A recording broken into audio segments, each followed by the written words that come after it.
자, 두 번째 보겠습니다. 지난번에 하나를 더 찍었기 때문에 그 하나를 이어서 하고, 오늘은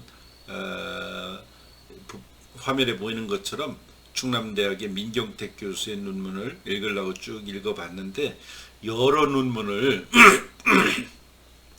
뭉쳐서 마크 트웨인 작품에 대한 제국주의 비판의식과 인본주의 사상을 쓴 몇 년 전의 글이어서 여러분들이 현대영어영문학회 여기에 나온 요걸 보고 한번 읽어보시기 바랍니다.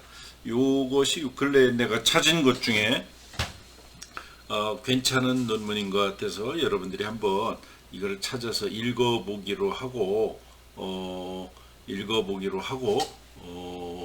오늘은 이거보다는 한번 마크 트웨인을 정리 한번 해보는 시간을 가져볼까 그래요. 그래서 마크 트웨인을 내 얘기를 한번 두 번 정도 들어보세요. 이 리얼리스트, 이 사람은 리얼리스트잖아요. 사실주의 작가인데 있는 사실을 그대로 그리는 것이 마크 트웨인의 업적이에요. 그는 이 작품, 허클베리 핀 말고도 여러 작품을 썼죠. 또 해학 작가, 뭐 어떤 웃음을 주는 작가인데 향토 작가로서 최고봉을 차지한다고 그랬어요. 또 뉴 잉글랜드 기질도 있다고 그랬죠. 또 남부 기질도 있는데 개척지의 잠안, 허풍 뭐 이런 것들도 작품 도처에 다 들어있고, 그의 문장은 구절마다 웃음을 자아내게 했다. 또 트웨인은 일생 동안 풍자를 사용했어요. 처음 보기엔 그의 목표가 완전히 빗나가 보이지만은 우울이라든가 군주정치라든가 개혁운동, 고디권, 즉 감상적이고 화려한 글, 그것은 대부분 그가 확고한 사실주의 문학과의 열정으로 미워했던 낭만주의와 관계가 있다. 그의 생애 중 마지막 20년은 풍자가 점점 신랄해졌고 일반화되어 갔다. 그는 암담한 명상 속에서 악의 근원, 결정론적인 의미, 인간의 도덕적 강과의 본질 등을 숙고했으나 결국 그는 모든 동물 중에서 인간이 가장 저열하다는 결론을 내렸다. 어떻게 보면 나중에 그의 삶이 별로 좋지 않았기 때문에 아주 비관적인 눈빛으로 이 세상을 바라봤다고 그랬죠. 자, 그런 게 있어서 이런 마크 트웨인의 특징은, 첫째는 리얼리즘이에요. 두 번째는 패시미즘, PESSIMISM, 비관주의, 패시미즘이고, 세 번째는 유머를 사랑해, 휴머어, 사투리 방언이죠. 네 번째는 다이얼로그, 대화체를 많이 사용해요. 다이얼로그. 다섯 번째는 미국 국민 문학의 대가라고 볼 수 있어요. 즉 미국의 인물과 미국의 배경을 재발견한 작가다, 이렇게 볼 수 있겠죠. 여섯 번째는 해밍웨이 작품의 대화체 문체에 영향을 미쳤어요. 해밍웨이 작품의 대화체 문체에 영향을 미친 작가다. 일곱 번째로는 윌리엄 포크너에게, 나중에 노벨문학상 받은 윌리엄 포크너에게 상징법, 남부 사회에 대한 주제를 잡는 의식을 심어줬다. 다시 한번 하면 윌리엄 포크너에게 상징법도 가르쳐주고 남부 사회에 대한 주제를 잡는 의식 같은 것을 심어주었다고 볼 수가 있어요.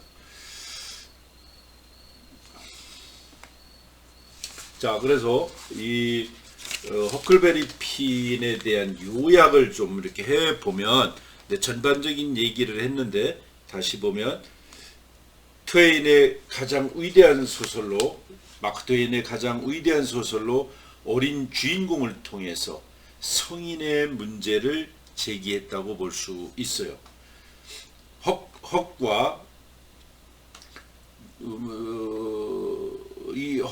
허클베리 핀, 이 헉과 도망친 노예 짐은 뗏목을 타고서 어디를 내려가요? 미시시피강을 내려가면서 여러 도시와 마을을 걸쳐서 여행을 하는 동안 이 허클베리 핀의 헉의 세상의 악을 깨달으면서 동네 지나다니다 보니까 나쁜 짓 하고 싸우고 뭐 별짓을 다 하는 사람들이 많잖아요. 이런 세상의 악을 깨달으면서 커다란 도덕적 문제에 직면하게 되면서 짐이라는 노예를 물건이 아니라 인간이라고 하는 결론 짓게 되는 이런 작품이라고 우리가 지난번에 얘기했죠. 두 번째로 보면 미시시피 강의 따뜻함과 인간애를 사랑하고 강을 따라 내려오는 진보의 물결을 통탄하지만 이제 강을 따라 쭉 내려주면 뭐 이제 세상이 바뀌는 거잖아요. 이런 진보의 물결을 통탄하지만 다른 한편으로는 북부의 상업과 또 산업의 물질적 효율성에 감탄하면서 북부가 사업, 과학 뭐 이런 것이 산업이 발전하니까 이런 상업과 산업의 물질적 효율성에 감탄하면서 귀족적인 남부의 타락성을 고발한다고 보아요. 어떻게 보면 이중적인 태도죠. 북부 상업과 산업의 물질적 효율성을 감탄하면서 동시에 귀족적인 남부의 타락상을 고발하는 거니까 이중적인 태도라고 볼 수 있어요. 즉 이 소설의 세 가지 중요한 요소는 뭐냐면 첫째, 자유를 향한 헉과 짐의 모험과 연관이 된다고 볼 수 있어요. 자유를 향한 헉과 짐의 모험과 연결이 된다. 헉은 뭐예요? 아버지의 잔인함과 미스 왓슨 부인으로 대표되는 전통사회로부터의 도망치는 거죠. 그죠? 아버지로 잔인함에부터 도망치고 미스 왓슨 부인으로부터 도망치는 것. 이것으로부터의 도피라고 볼 수가 있겠어요.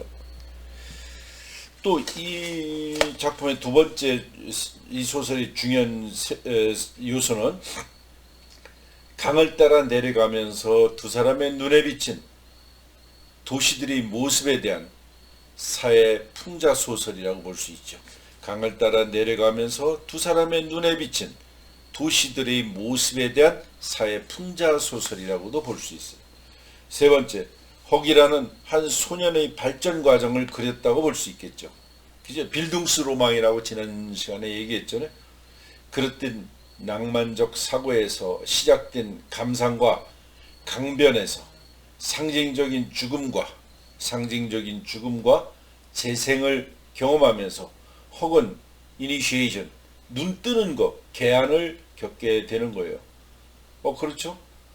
강변을 따라 쭉 강변에서 내려오면서 상징적인 죽음, 재생 이런 것을 경험하면서 이 세상을 알게 된다 이런 얘기했죠. 또 그리고 이 작품은 또 구어체, 또 토수고, 아메리칸 버네큘러라고 그러죠. 아메리칸 버네큘러, 토수고를 또 유머를 많이 사용했다. 이 작품의 주제는 평등주의적인 우정이죠.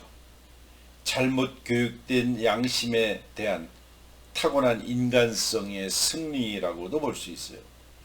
이 소설을 보는 가장 도움이 되는 방법은 자아와 사회 사이의 갈등이죠.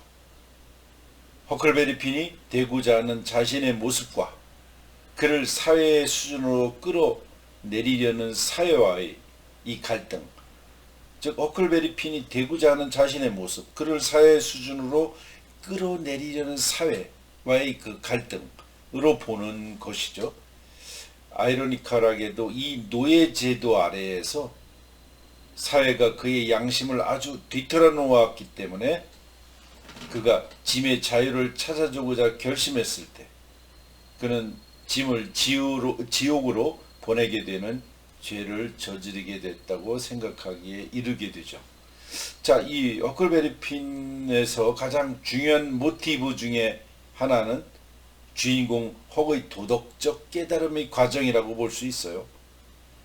뗏목을 타고 여행하는 거죠. 이 뗏목 여행은 처음부터 이상적인 흑백 사회로서 시작되는 것이 아니라 다만 그 동반 여행을 통해서 두 사람이 흑인과 백인 이 두 사람이 함께 여행을 통해서 백인 소년 헉이 서서히 경험하는 눈뜸, 뭐 영어로 하면 eye opening process죠. 눈뜸의 과정, eye process, 눈 프로세스, eye opening process와 또 깨달음, initiation, initiation,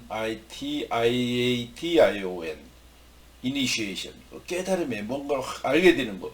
이런 서서히 허클베리 핀이 서서히 경험하는 눈뜸과 깨달음의 대단원을 향하여서 나아가고 있는 거죠. 처음에 이 헉은 사회로부터 받는 편견과 백인으로서의 우월의식을 그대로 간직한 채 여행을 시작하죠. 그러나 어려운 일이 닥칠 때마다 자신의 안전부터 생각해주고 밤에 불침번을 설 때도 자신을 깨우기 애처로워 혼자 밤샘을 하는 이 흑인 노예 짐을 바라보며 헉은 차츰 짐을 하나의 고결한 인간으로 그리고 진정한 친구로서 받아들이게 되는 거죠. 또한 미국적 풍토를 반영하고 표현할 수 있는 미국적 문체를 개발한 것이 트웨인의 가장 큰 업적이다. 이렇게 볼 수 있죠. 이 작품은 미국 민주주의의 위대한 소설로 간주되고 많은 후기 서부 작가들의 산실이라고 일컬어지죠. 그래서 셔우드 앤더슨이 있죠. 셔우드 앤더슨, 와인즈버그 오하이오를 쓴 이 셔우드 앤더슨은 이 작품을 모델로 글을 썼고 또 해밍웨이는 트웨인의 문체에 영향을 많이 받았다 이렇게 얘기했죠. 자, 그래서 이제 일반적인 얘기를 한번 이렇게 했고 이제까지 한 얘기를 쭉 한번 했고 이 작품에 대해서 한번 또 구체적으로 살펴보겠어요. 그 다음에 이 허클베리 핀에서 주인공 헉이 노예 짐을 데리고 모험적으로 미시시피 강을 떠내려가면서 도중에 만나는 여러 사람이 있죠. 이 여러 사람들이나 그 사이에 겪는 여러 가지 모험 이런 것들을 이 작품에서는 그리고 있다.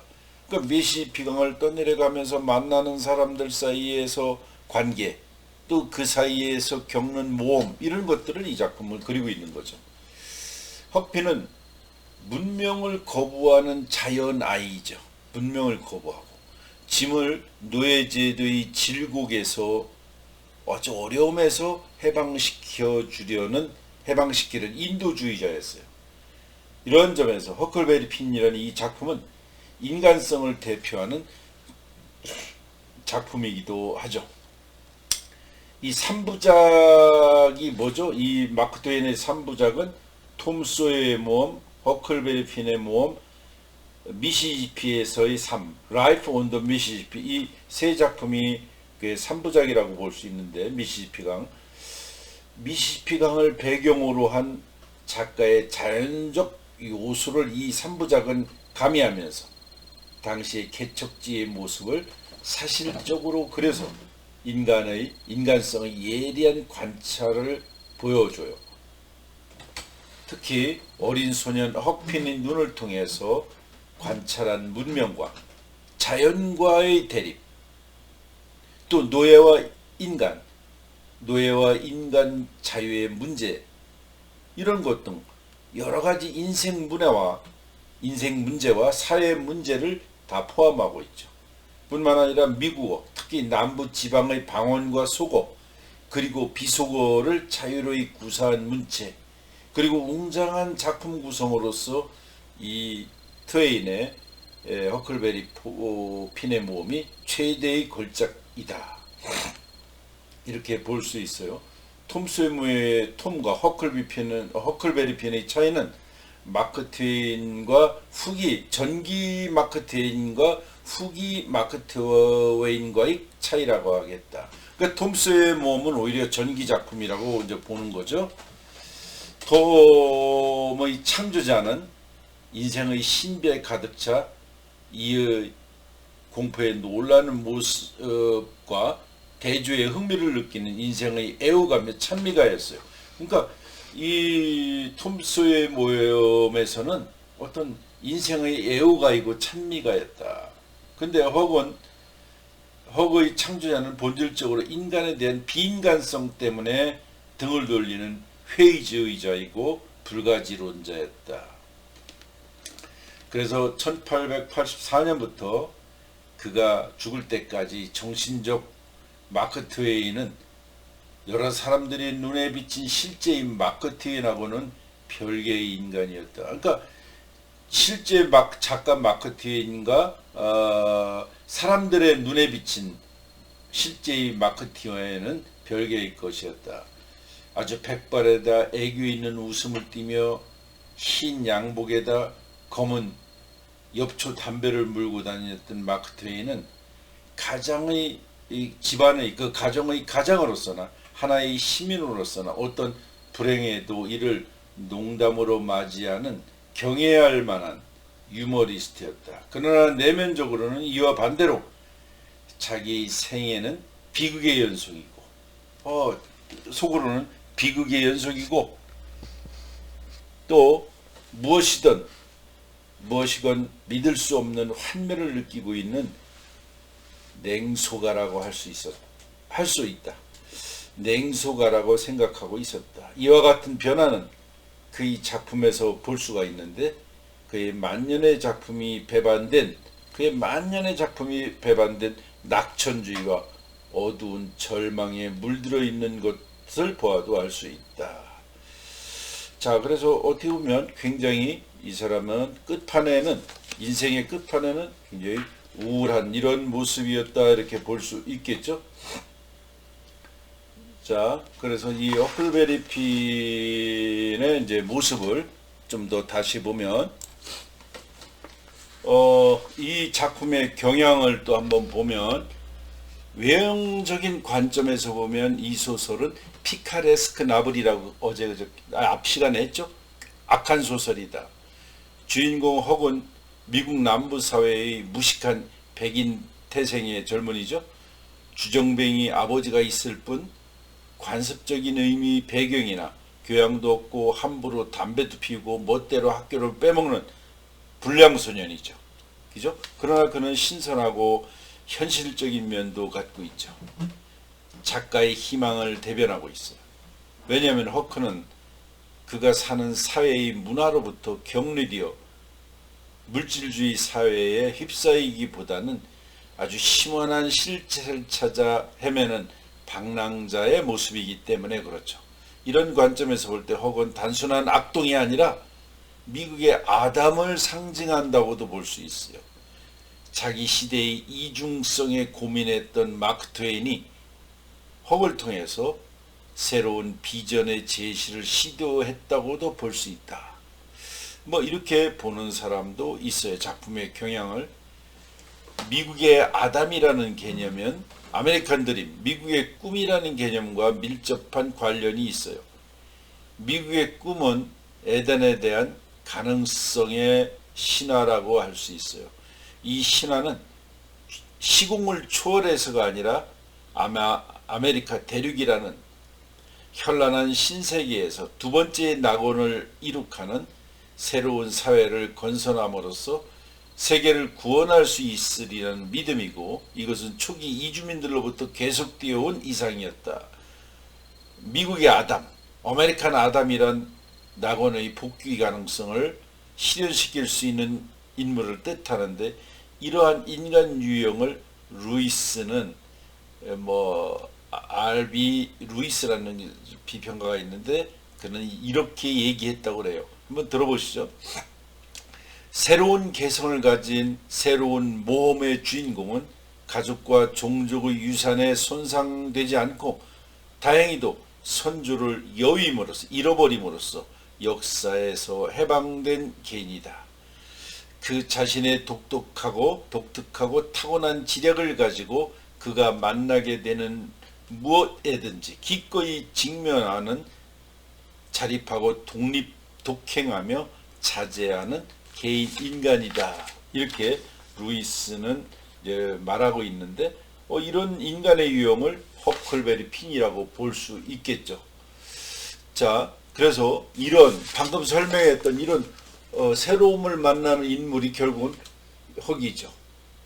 헉의 실제적인 원형은 트웨인의 어린 시절 친구인 톰 블랑켄쉽이었다고 한다. 친구 있는데 톰이라는 그 친구가 이런 허클베리 핀과 비슷했다고 그러죠. 그리고 하니발의 주정뱅이였던, 이 하니발은 조그만 동네의 주정뱅이였던 지미 핀을 헉의 아버지의 모델로 삼았다.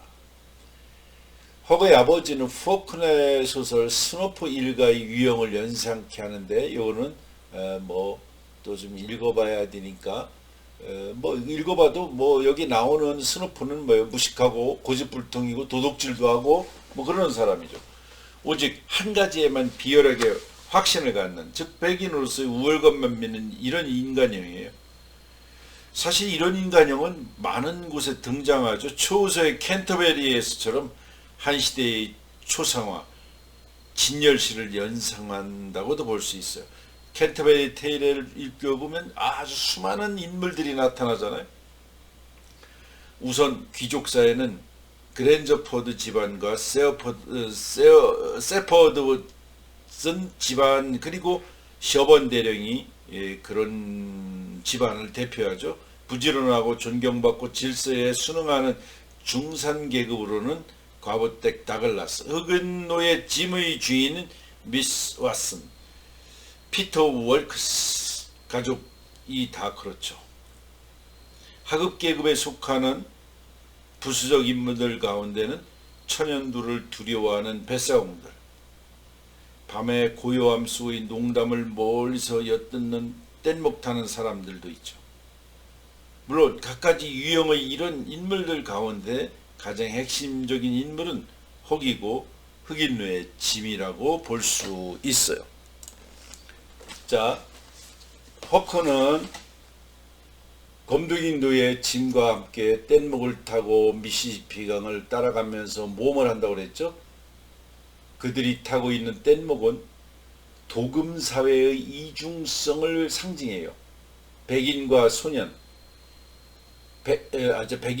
백인 소년, 그리고 흑인 노예, 이런 거를 상징하죠. 노예제도는 미국 사회가 안고 있는 여러 이중적인 삶 가운데서도 그 시작이며 끝이라고 할 수 있죠.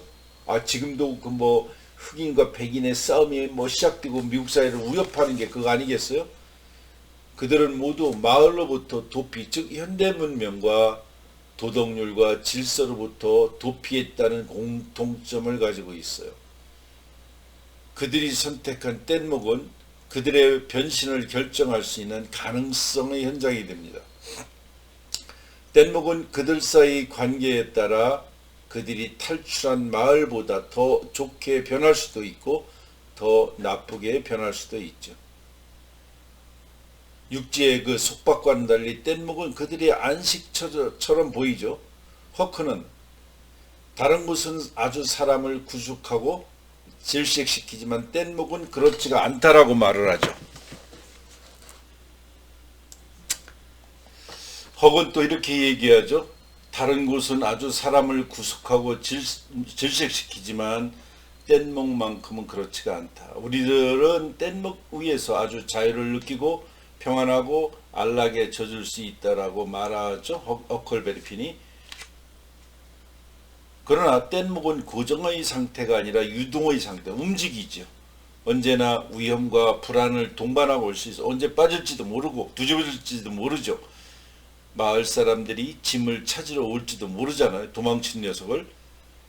허크와 짐이 새로운 관계를 이루기 전에 우선은 그들이 공동으로 대체할 일이 너무도 많이 일어나죠. 파손된 기선 월터 스코트를 만나 양식을 구하려고 그 배에 올라갔을 때 그 배는 이미 살인 음모자들이 점거하고 있다는 것을 알게 되죠. 그들이 뗏목이 강물에 떠내려갔기 때문에 그들은 살인 음모자들이 보트를 훔쳐 타고 달아나죠. 마을의 대안으로 선택했던 뗏목은 일시적으로나마 유실의 순환까지 겪게 되는 거죠. 그들이 뗏목에는 공작을 자칭하고 망명 중인 프랑스 왕을 자칭하는 사기꾼까지 등장하게 되어서 마침내 헉은 인간이 되는 것이 수치스럽다는 경험까지 하게 되는 거죠. 헉과 짐의 관계가 중요한 시험대에 오른 것은 그들이 카이로 가까이 왔을 때잖아요. 짐은 이제야 노예 지역에서 벗어났다는 생각이 들자, 사실은 조금 더 남쪽으로 간 것인데 기뻐서 어쩔 줄을 모르죠. 그러나 그 모습을 본 헉은 자기가 불법 도망자의 도피를 도와주었다는 죄책감에 괴로워하죠. 현재 상태의 헉은 마을에서 보고 배운 노예라는 개념으로 짐을 보고 있는 거죠. 헉은 몰래 빠져나가 짐을 고발에다가 단념해요. 이것은 헉의 도덕적인 변신을 나타내는 중요한 사건이고, 이로 인해 헉은 진실로 마을에서 벗어났다고 할 수 있는 거죠. 그런데 이 소설에는 원래 역사적이고 전기적인 다수의 예들이 있는데 이 경우도 예외는 아니죠.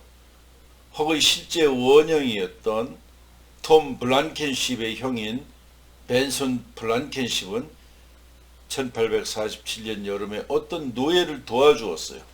하니발의 강 건너 섬에 있는 벤손의 은신처에 도피 중인 노예를 숨겨주고 비밀히 도와주었던 거죠.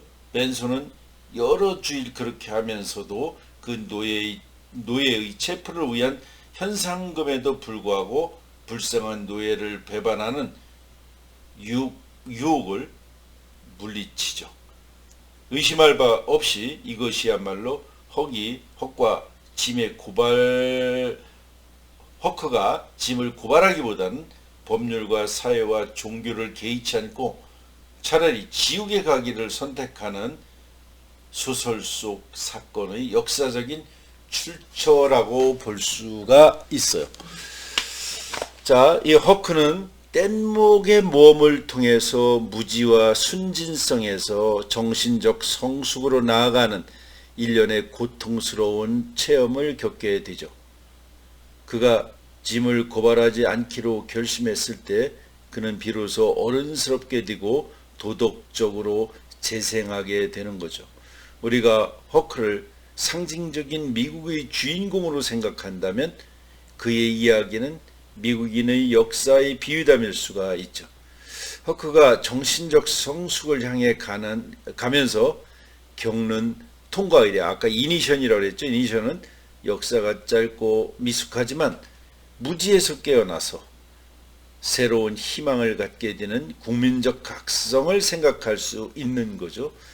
무지에서 깨어난다는 것은 자유의 희망과 낙원의 가능성을 지니지만 한편으로는 신세계가 구세계의 부정적인 요소들, 즉 탐욕과 위선과 굴종 등을 지금까지 버리지 못하고 있다는 것을 인식하는 거죠.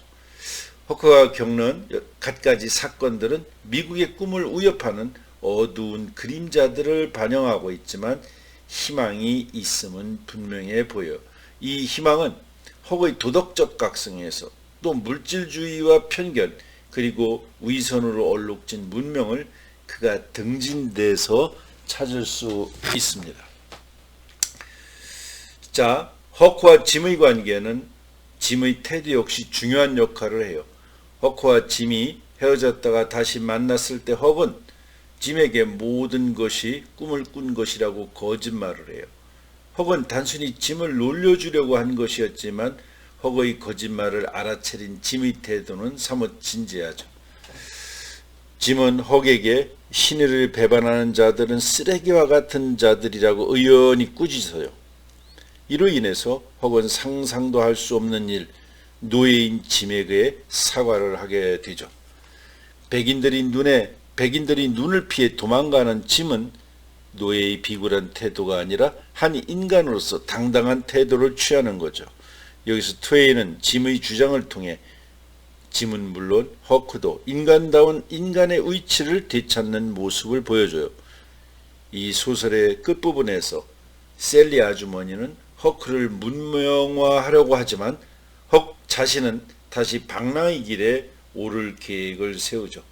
짐과 형성된 새로운 관계가 마을에서는 지속될 수 없기 때문에요. 아울러 이미 인간적으로나 도덕적으로 각성한 허크가 변화없는 사회에 안주한다는 것은 이상사회를 상징하던 뗏목의 가치를 부정하는 것이기 때문이죠.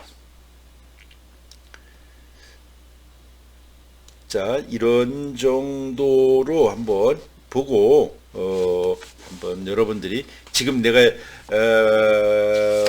이 허클베리 핀을 요약해 놓은 그 전에 내가 미국 문학사 할 때 학부에서 이렇게 하던 거였는데 내가 이 지금 내 설명을 이해하려면 이 작품을 읽어야 돼요. 이 작품의 구체적인 얘기를 했기 때문에 그래서 지금 내가 그거를 쭉 한번 읽어줬는데 내가 요약 정리해 놨던 것을 그러니까 여러분들이 지금 내 설명을 그냥 딱 들어서 알 수 있다는 것은 이 작품을 읽었어야 되는 거죠. 구체적인 얘기이기 때문에 그러니까 한번 추석 때 놀지 말고 이 작품을 영화로라도 한번 보시고 내 설명을 들어보면 무슨 얘기인지 들어오죠. 근데 내용을 물으면 내 얘기 들어도 아무 재미가 없어요. 자, 그래서 결론. 이 작품의 스토리 주제를 한 A4 용지 3장 정도로 요약을 해서 왜냐하면 그 내용을 자세히 써서 과제란에 올려주세요. 그래야 2개만 하고 3번째는 수업을 안 해도 과제로 대신할 수 있기 때문에 과제를 꼭 올려주셔야 됩니다. 그래서 허클베리 핀을 발표 나중에 할 거를 여러분들이 여기에 과제란에 올려주셨으면 좋겠어요. 자, 추석 잘 보내시고 그 다음 주에 다시 대면하든지 보든지 그럽시다. 자, 여기까지.